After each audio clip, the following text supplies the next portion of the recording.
different angle of the classics that maybe people don't think of initially. Yeah, I do the weird stuff. That's what I'm told. I do the weird stuff.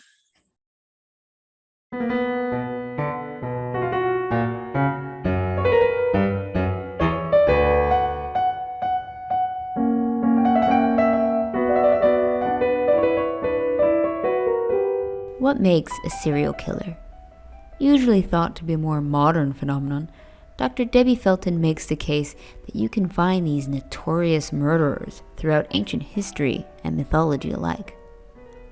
Hello, this is Anya Leonard, founder and director of Classical Wisdom.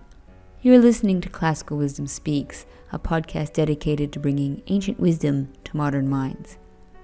Today I'm talking with Debbie Felton, professor of classics and undergraduate program director at UMass-Amherst. She is the author and editor of many books which focus on antiquity, folktales, the supernatural, and the monstrous. Today we discuss her latest book, Monsters and Monarchs, Serial Killers in Classical Myth and History. But before we begin, a quick thank you to our Classical Wisdom Society members who make this podcast possible.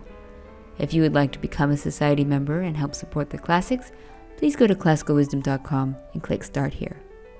Now, on to ancient serial killers.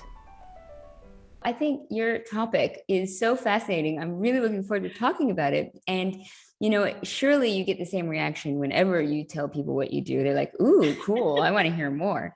But you really go into the ideas of serial killers and ancient serial killers. So I guess the first place to start off is I always say we should begin with definitions. Sure. What exactly is a serial killer? And I mean, you've written about it for your book that it's sort of often considered a modern phenomena, but that it's not. So I was wondering why people thought it was a modern phenomena and also why it's not. Okay. So it's like a two-parter there.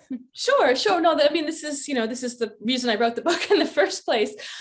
So when I first suggested to colleagues that I might want to research serial killers in the ancient world, there was a lot of skepticism. It's like, you must be kidding. Like there weren't such a thing. It's not possible, et cetera, et cetera.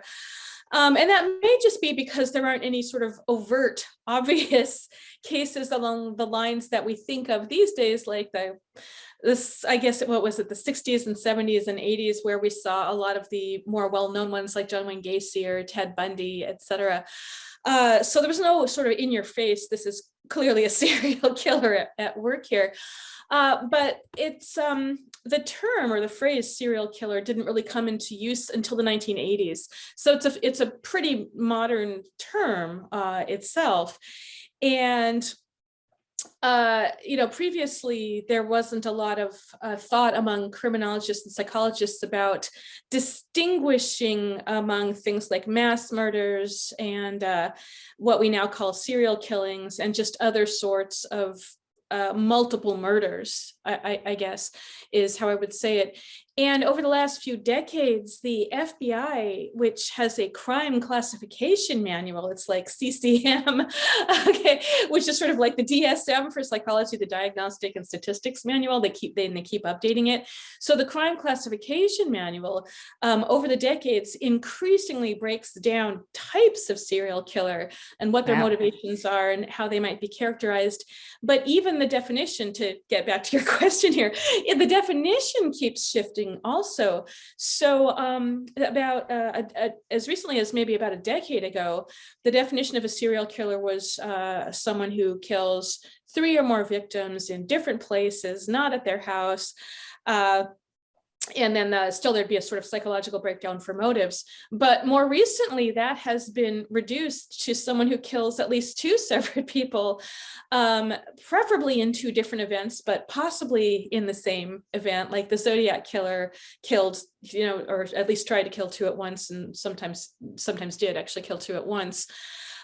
So they're still refining the FBI is still refining its definitions along with sort of cooperation with other law enforcement agencies, because the FBI isn't the only one out there that's trying to define serial killer. They're just sort of one of the biggest ones. So for these definitions that originally included kills, in different places. Well, what about people like John Wayne Gacy or Jeffrey Dahmer, who brought people home and killed them at home, or Peter Sutcliffe in the UK? I mean, they're just clearly stipulating that the killings had to be away somewhere was already not working, for example. And then there's, what if somebody kills, two people and is prevented from killing a third, but was about to? Are they still a serial killer? So it's very, very hard to make it sort of black and white categories or black and white definitions in terms of the breakdown. But hopefully you get the general idea. It's someone who kills more than one person. I think part of the important part is by the same sort of method, and maybe with the same motivation, the same signature or modus operandi. So it's not just the number, it's the method of killing and the motivation behind it. And that's the sort of thing that can be really difficult to find in antiquity, because you don't have forensic evidence, right? So you're not going to pinpoint someone leaves a little sign of the cross at a crime scene or something, so you're not going to find that sort of signature, for example. And the other thing that I just want to say is that my study, and I guess I could just hold it up here. So this is the book, and you can see it's a trade paperback, really. So I want to make it clear that this isn't an academic monograph.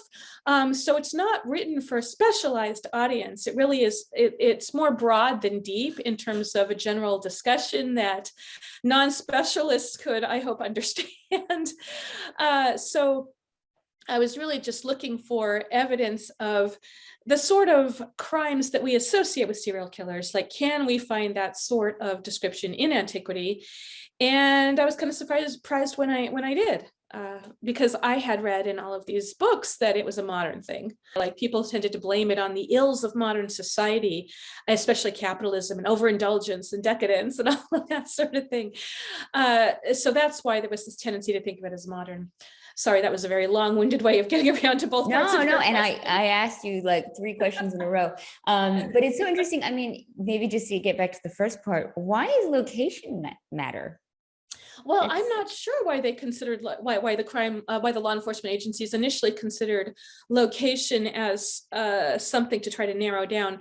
It may be because initially, when they started recognizing serial killing as a phenomenon, usually the victims were found away from home, and it wasn't until they started finding more murderers who actually were keeping the bodies at home, like Jeffrey Dahmer or John Wayne Gacy. It wasn't until they started seeing, this happens a lot also, and a lot is relative, right? Because serial killers are still fairly rare, as far as we know.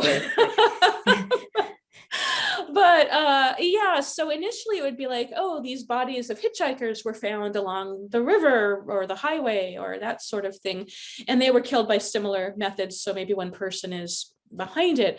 So it was a question of sort of starting to piece all of the information together once a definition of what a serial killer might be started to coalesce in the 1980s. And this was already after some of the earlier examples. Basically in the 70s, you started having, I think that's when you had Ted Bundy and John Wayne Gacy and the Zodiac working in the 70s and 80s. And so that's why in the 80s, people started to pay more attention. More things were coming to light. And that had to do with the spread of media also.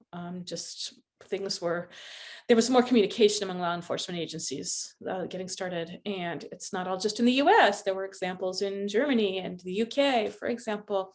Jack the Ripper maybe being the most famous or infamous in the modern period anyway.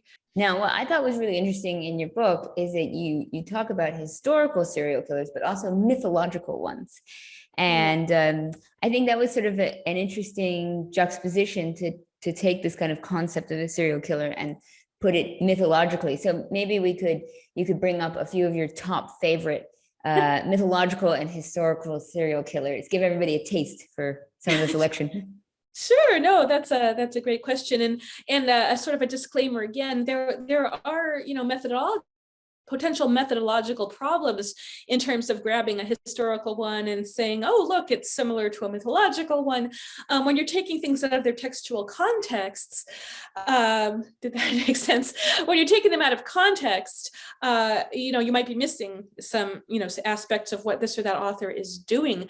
But my goal with this particular study was just to look for evidence of serial killing in antiquity in general, and not specifically say what Tacitus might be doing or Suetonius with their portraits of Nero.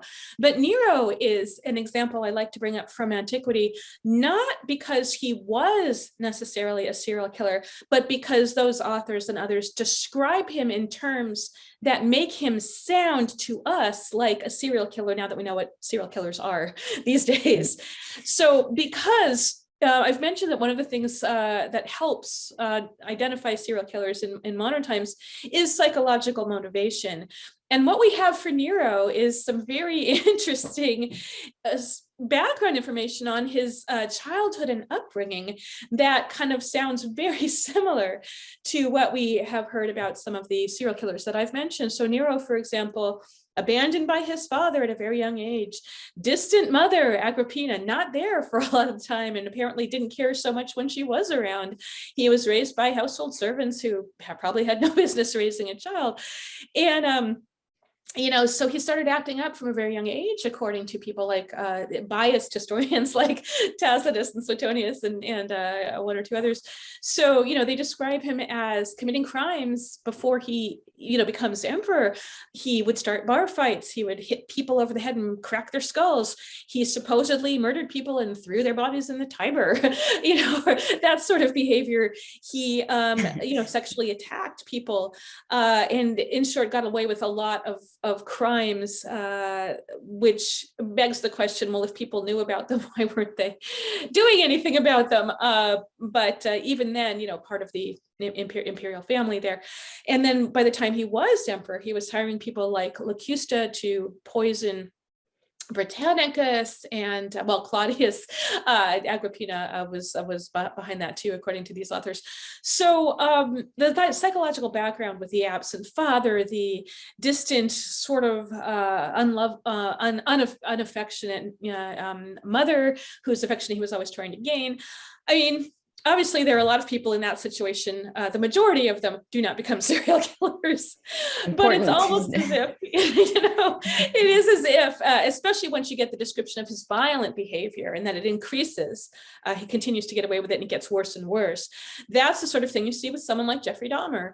I don't think we have descriptions of Nero torturing small animals or setting fires necessarily, but there's that pattern of something already wrong at a very young age and increasingly violent acts, getting drunk.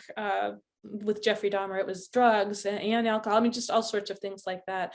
So again, this isn't to say that Nero was a serial killer. I mean, if you've got somebody who's like emperor and they're out in the open, they can do some of this with impunity, at least for a while.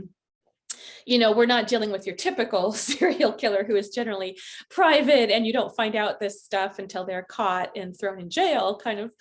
But the point seems to be more that the ancient authors were familiar with this kind of behavior and this kind of pattern that would lead to someone being a killer.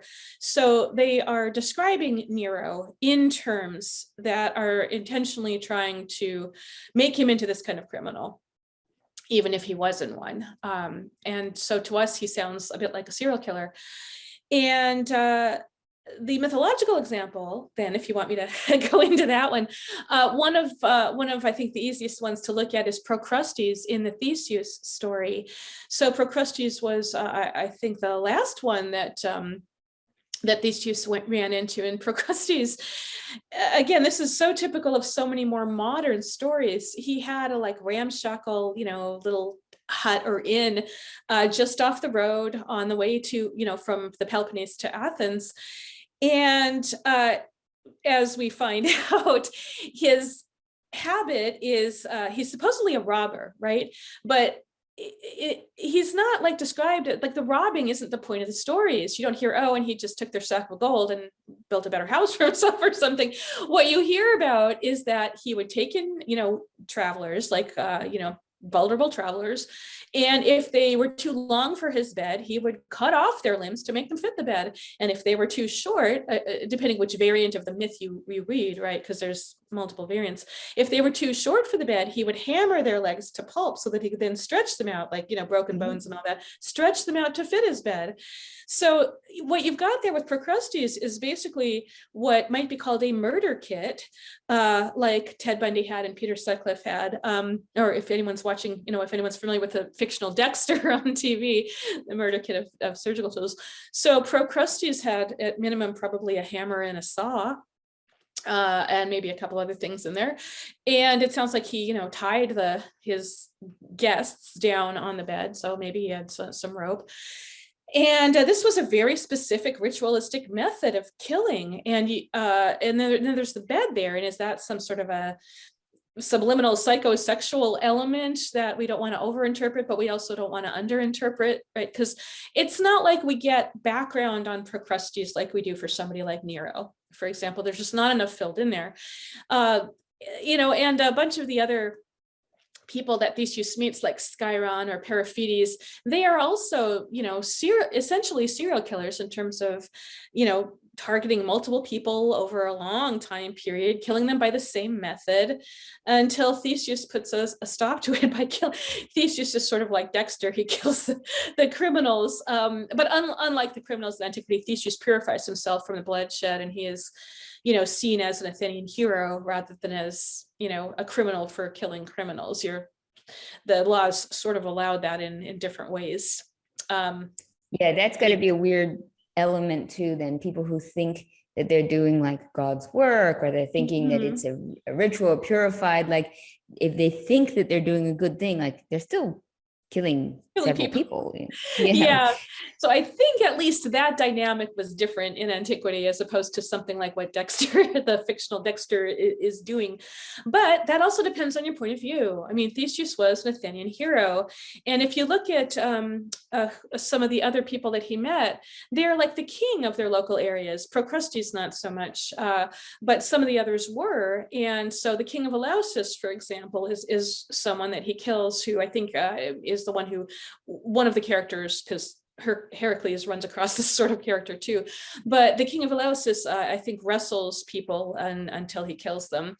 And the Eleusinians are like, well, he was trying to defend us from outsiders. And then Theseus comes along and kills him. Theseus is the criminal. So the perspective is important also, but it's not like, Eleusis left a ton of written records talking about this situation. We get the Athenian perspective for something like that, and for some of the other ones as well. Like Heracles, for example, Theseus's older cousin in myth, he, aside from his 12 labors, has a lot of these side adventures where he runs into local kings or, strongmen who are basically killing foreigners who are seen as trespassing.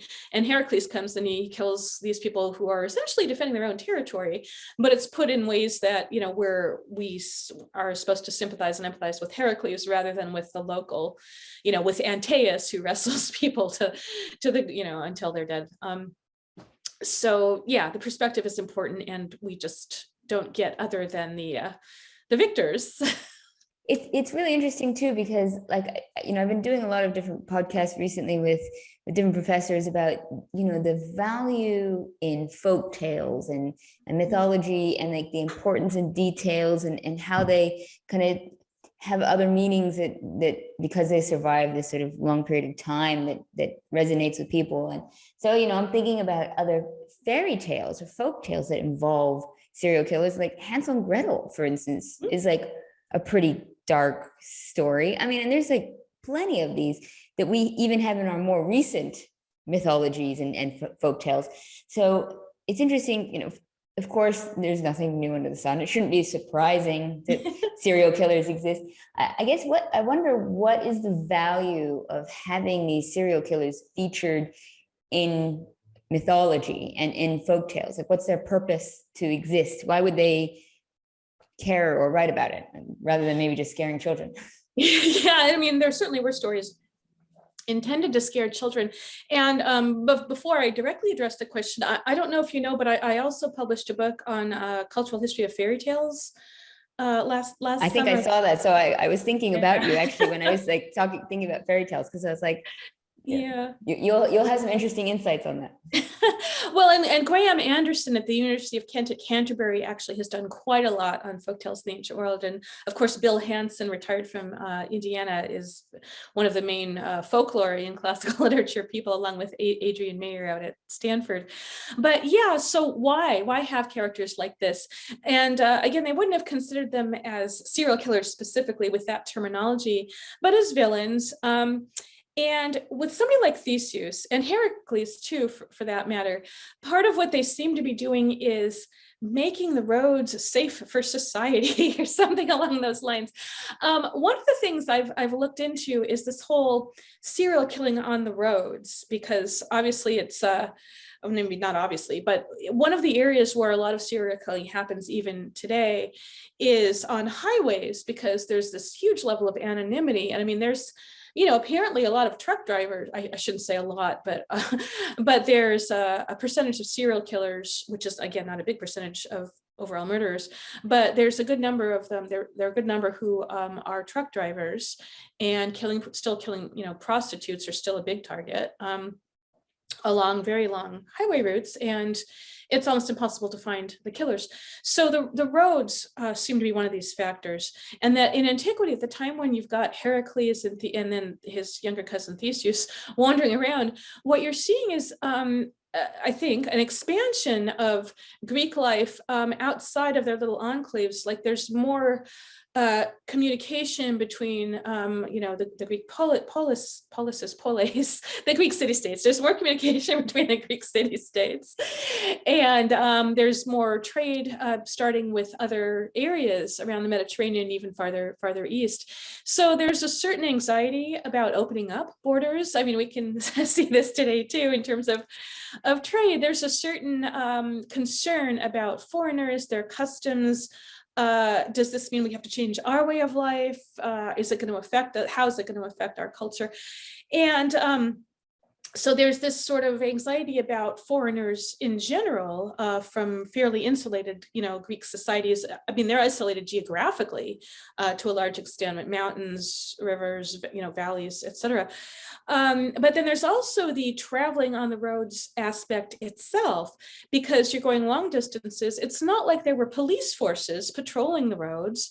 So and basically road bandits, like robbers on the road, were a definite concern. And it's not like they necessarily all killed whoever they were robbing. A lot of them just robbed people, but some of them also killed people, killed whoever they were robbing. And so traveling on the roads was not seen as a super secure type of travel, unless you were in a huge group, which was not very often the case. Women would be told not to wear their jewelry, nothing flashy.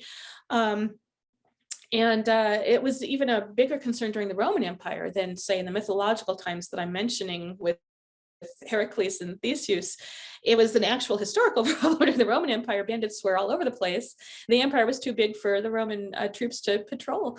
So there were some apparently pretty infamous real life bandits that they never necessarily even caught. But that's one of the reasons. That's one of the reasons why you might have characters like this in the stories. It's so funny that the idea of a highwayman. Actually, when I was a little girl, I lived in England for a while, in a house called Burhill Cottage in Chobham, England, and it was famous for having the ghost of Dick Turpin. Oh, you're kidding me! Oh, he was, because it was this house. My dad was a bit of a romantic when he went and found this really breaking down, crumbling 16th century, cottage, and my mother was like, I have to do so many repairs on it. But yeah, even my whole life, if anything went missing, we'd say, well, it was the ghost of Dick Turpin. The highwayman followed us wherever we traveled. I mean, he's pretty much the most famous highwayman, outside of Robin Hood, if you consider Robin Hood a highwayman. Which no, but and it's interesting to think of like the path and saying, like, that's another one, like Little Red Riding Hood. The amount of times a story has like, stay on the path, don't go into the woods, don't get lost. That's sort of reiterated again and again, and that's like the kind of place that the moral of the story always is leading the path away. You'll find danger. But Yeah, don't I engage mean, with strangers, that kind of thing. Don't engage with strangers. Yeah, yeah.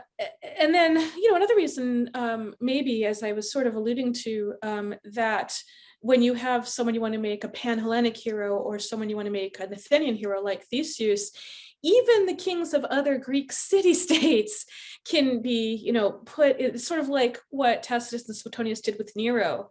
Let's just make him sound like a real bad guy, even if he wasn't nearly as bad as we're painting him. Yeah. Well, and so speaking of Tiberius and then Nero, like your title is Monsters and Monarchs. So I think that's a really interesting component, because obviously people don't necessarily think monarchs are monsters, but are there a lot of monarchs who were murderers? A question I regularly think of, especially whenever I go into the Julio-Claudian dynasty, is, is there something in becoming a king or a queen that makes you a killer? Well, this too has to do with the differences in motivations and definitions, depending on, again, how modern our definition do we want to use. Someone like Tiberius, he killed he ordered the execution of a huge number of people, and he didn't feel good about it, but he was paranoid, and he wanted to hold on to his power. And in the case of rulers, monarchs, a lot of them, they can, order tons of executions. They can, a lot of which seem unfair, etc. But the motivations are not necessarily the same ones we would impute to what we think of as serial killers. So paranoia about someone overthrowing you is really different. And sure, they can abuse their power. But in terms of that making them serial killers with, say, a ritual method, killing people themselves with their own hands, which is something that these sources are saying Nero did do, which is, makes him different from, say, Tiberius. And you'll notice I'm not even touching Caligula here, because he's just beyond the pale. I mean, that's clearly a whole different issue. But yeah, so the motivations behind the killings. And so, you've got abusive rulers like, Periander of Corinth, for example, and you've got to consider the bias in their sources, among other things, because a lot of Greek authors, for example, were maybe more pro-democracy in terms of what early democracy was like, as opposed to having a tyrant like Periander around. So there were shifts going on in that time, like 5th century, in a lot of the Mediterranean world, shifts from single rulers to more democratic forms of government that can play into how the authors, describe autocrats, I suppose. But then the other thing is how many of these kings kill by themselves. And that's why in mythology, we find more of these kings and rulers being described in what we might think of as more serial killer terms, like the king of Eleusis, for example, or the king of Babrikia that Jason and the Argonauts met, and that was on the edges of the Black Sea, so not even Greek, but he would, basically challenge visitors to boxing matches and beat the crap out of them until they were a bloody pulp. So we've got kings, certain kings who are described in those terms, as opposed to, so they want to kill with their own hands, for example, as opposed to just ordering masses of executions. And then there are the in-between cases where they're enjoying it a little too much. Yeah, so it's sort of a gradient rather than black and white instances of, but that's why Monarchs is in the title. It's not just for the alliteration. It's because of how some of these monarchs are painted as monstrous, having monstrous behavior. Yeah, I was just trying to think of some of the more famous female serial killers as well. And wasn't there an interesting one, I want to say in Romania? Oh, are you thinking of Smith Bathory? Yeah, the one she had a torture chamber at the bottom, and she would like torture her servants and things like that, and definitely sounded like she enjoyed it too much. Yeah, if it's the one I think you're thinking of, she wanted to bathe in the blood of virgins to keep herself young. And so she would, torture and kill these servant girls from poor families. Basically, she'd buy them from their families to be her servant girls. And the families were, yeah, sure, give us the money. Yeah, I shouldn't be so glib about all of this because it's all pretty horrible. But yeah, so she would kill the servant girls so that she could bathe in their blood. When she ran out of servant girls, she started inviting the daughters of the aristocracy. But when they started disappearing, what a surprise! People started paying more attention, and she was finally caught. So that may be the one you're thinking of. But yes, she absolutely didn't just have people drain these girls' blood for her. She apparently, did a lot of it herself and did enjoy torturing them during the process of draining them. Yeah, yeah, it's interesting because there's plenty of castles you can wander around in Europe, and they have all sorts of torture equipment. I wonder if part of the difficulty in discovering about ancient serial killers is that at different times or different cultures have a different level of value for human life. So as you say, like for most of antiquity, if you killed a servant or a slave, you probably wouldn't have even been considered a serial killer amongst your peers if you were at least killing slaves, in their mentality. Yeah. And sadly, that probably would have been true even in early American history with slavery as well. So the tricky thing is, I wonder if the term serial killer only happens once we give value to everybody's life. No, that's a really good point. And that's one of the things that the CCM tries to deal with. I mean, it's not, they haven't, I think, sufficiently dealt with the issues like you mentioned, like slavery in this country. But in antiquity, it would have been even harder to say, oh, that's it. It's not necessarily even defined as murder, in ancient Athens, if you kill property, right? So on the other hand, the Athenians, had an entirely separate court where they could try things like inanimate objects, like the roof tile. Like if a roof tile falls off of is loose and falls off a building and kills someone, that roof tile could be put on trial just so that the family would feel better. And there's an acknowledgement that, there was the death and a loss here. And then the roof tile would be exiled, by being thrown over the border into Boeotia or something like that. So yeah, they're really, but that's again, if like a citizen is killed, for example. So yeah, there was definitely different valuing of citizens versus slaves. And I think, but that if the slaves were the killers, there was certainly a lot of attention paid to it. And I think what's more disturbing is that the slaves were often accused of killing when they probably hadn't, and were rounded up and executed, or forced to confess and then executed. So the treatment of citizens versus slaves is definitely complicates the issue of, are we dealing with a serial killer or not, in terms of antiquity anyway. But I'm interested too about how kind of studying ancient serial killers, both the real and the mythological, would help us understand serial killers today. Like, do we learn more about them from the studies, or like a practical element to learning about ancient murderers? Yeah, well, again, a really good question, and it's sort of one of the ones that got me started on looking into this in the first place. It's not like I have a personal obsession with serial killers or anything like that, but in various readings that I would just come across these statements like Jack the Ripper is the first modern serial killer, or the first serial killer period. And it's only because of industrialized society and capitalism, and I think I mentioned this earlier, the reasons that people were thinking there are suddenly more serial killers is that people are more self-indulgent, more decadent society. There are fewer constraints, and particularly, I guess, in the 60s and 70s in America, people were being there was a lack of funding for mental aid, and so people were being let out of asylums, and it was thought that they were going around killing people, or that they people were not locked up who should have been, was part of the attitude. So there were various aspects of modern society that were being blamed for what appeared to be an uptick in serial killing, and we don't know for sure if it was an uptick. We just know that suddenly a lot are being discovered and reported, and again, like I said, the 60s and 70s in particular, with I keep mentioning the same people, but John Wayne Gacy and Ted Bundy and the Zodiac Killer, because they made the National News Son of Sam also on the other side of the country. I'm from the West Coast, so I tend to some of those tend to stick with me a little better. But I mean, John Wayne Gacy was in Chicago, and what Jeffrey Dahmer was Minnesota, I think. Anyway, so all over the country.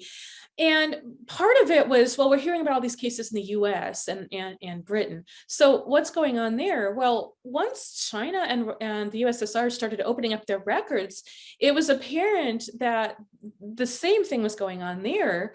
So it couldn't just be, oh, the decadent society of the US if you've got all of this going on in communist countries, for example. And once journalism became more open and some of these records became more available, it was clear that there's some, very similar phenomena going on in these other countries. And then people started looking at, oh, look, Australia and South America. And do we want to count, drug cartels in this? I mean, that, again, a different motivation there, but people disappearing and bodies being found.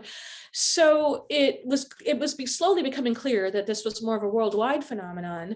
And also that once you start looking at the elements, like the ritualized aspects of serial killing, that it goes back much farther than people think. And there are certainly cases from medieval France and Germany. There's some notorious murderers who were not initially called serial killers, who really do seem, like they should be called serial killers now. They thought they were wolves, and they would go and attack people as if they themselves were wolves, and attack people, and there are cannibalistic aspects to some of that. But yeah, so 14th, 15th century France and Germany had a few notable cases. And then again, it depends on the accessibility of records, but it's clear there were some, medieval cases as well, earlier medieval cases. I mean, I'm just thinking, just like as we're speaking about the ritualized murder that kind of exists throughout history, just about everywhere in the world. And you go to Fiji and you still do the ceremony where you get the little bowl that is used to be the skull, because cannibalism was pretty recent there. Similarly, though, in Norway, when you cheers, you say skull, because originally you were cheersing with the skull. And you think again in Mexico, and you think of the Aztecs, there's is there something inherent in human nature that is about ritual death that we have always had, and that maybe it's weirder that we've moved away from it? No, maybe I shouldn't be saying this. Well, no, I mean, I think that gets towards a different question, which is, how do we as humans try to control things that are basically out of our control, like that everyone has to die? So if we give it some ritual aspects, it may be a method of not just acknowledging it, but of trying to exert a little bit of control. And I mean, I think we do still have ritual, because there are funeral rituals, right? So that's, but the funeral rituals don't involve us killing the person. No, hopefully. No, yeah, but there are, I mean, if you look at different cultures, had different reasons. Like you talk about the Aztecs, for example, and the human sacrifice and the hearts and all that. Different reasons for trying to. I mean, some of these are fertility rituals. You can just think of, I think, Shirley Jackson's short story, The Lottery. If spoiler alert on a several decades old story, but basically these townspeople stone somebody on a yearly basis to ensure the fertility of their crops. Or The Wicker Man, the Christopher Lee version, not the Nicolas Cage version, please. But important difference. Yeah, like the the Wicker Man, where this little island has had some crops fail, and they decide that they need to do a very ancient Celtic ritual that's described by Julius Caesar, actually, of burning a virgin. Well, Caesar doesn't describe the virgin part, but in the movie, they have to burn a virgin to ensure the fertility of the crops, or have a better season coming up. So it's sort of like, will the gods be pleased if we sacrifice something important to us? Will they give us something important back? So there are a lot of different reasons for that sort of killing, which is, again, more of a ritualized community killing that has a very different motivation from from what the FBI would call serial killing. So we have to finish up, sadly, but I would like to maybe leave on one last question. Who do you think was the most surprising serial killer? You could be mythological as well. You're like, wow, I wouldn't have thought of that person. Well, that's a good question. I'm not sure about surprising.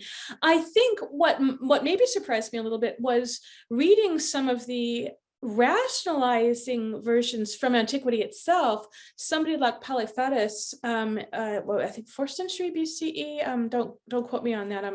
But basically saying, of course, there cannot be such a monster as the Sphinx. That's just physiologically impossible. That must have been a bandit woman living in the caves of Mount Ficyon and just coming down and killing young men and robbing them when they went in and out of the city. So what surprised me was the level of rationalization of myth that was going on even in antiquity, because I was not actually aware of the extent of that when I first went into this. And then some of these monsters seem like they're being described as serial killers, and it turns out that even in antiquity there were some thoughts about that. Yeah. Wow, I'm going to think of the Sphinx in a new light now. Same type of victim, specific method of killing. Yeah. So that sort of surprised me. Well, thank you so much. And can you hold up your book one last time? Sure. Oh, thank you very much. The cover. Thank you for having me. And I really like the sort of mugshot cover that they came up with. But thank you very much for having me. It's always nice to sort of talk about, hopefully sort of general audience type of like classics for the general audience rather than classics for the professors, which I mean that's fine too. But it's nice to try to spread the word about how many similarities antiquity does have with modern culture and modern psychology, relevance for the modern world. And just to show it's still really, really interesting. I think that people think sometimes it belongs in like a dusty library, and you're like, no, this stuff's really fascinating. So I think you're doing an excellent job of showing some more a different angle of the classics that maybe people don't think of initially. Yeah, I do the weird stuff. That's what I'm told. I do the weird stuff.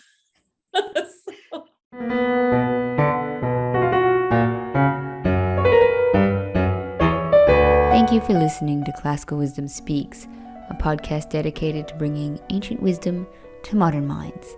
Classical Wisdom Society members can listen to the entire podcast with Professor Felton on classicalwisdom.com.